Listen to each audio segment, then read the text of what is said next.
So we are going to start a unit on jazz music, and this is like super American music. It started in about New Orleans. We're talking like early 1900s. And one of the first types of jazz, it's broad. There's a ton of types of jazz music, but the first one that kind of set it all off is called ragtime. So you probably recognize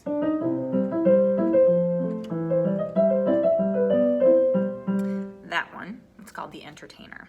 And that is by a man named Scott Joplin.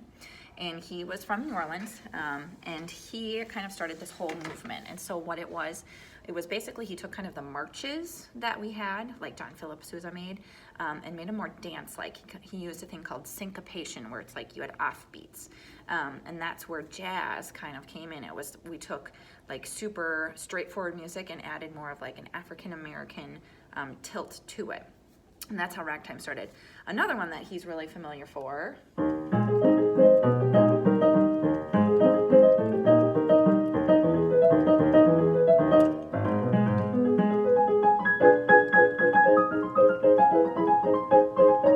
it's called the Maple Leaf Rag. And this was important because it was the first piece that sold like 1 million copies of sheet music.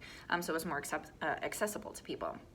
And so I'm gonna have some videos for you for the next couple days when you are not in sectionals with me. And so we're gonna talk about ragtime, and that's what I showed you here.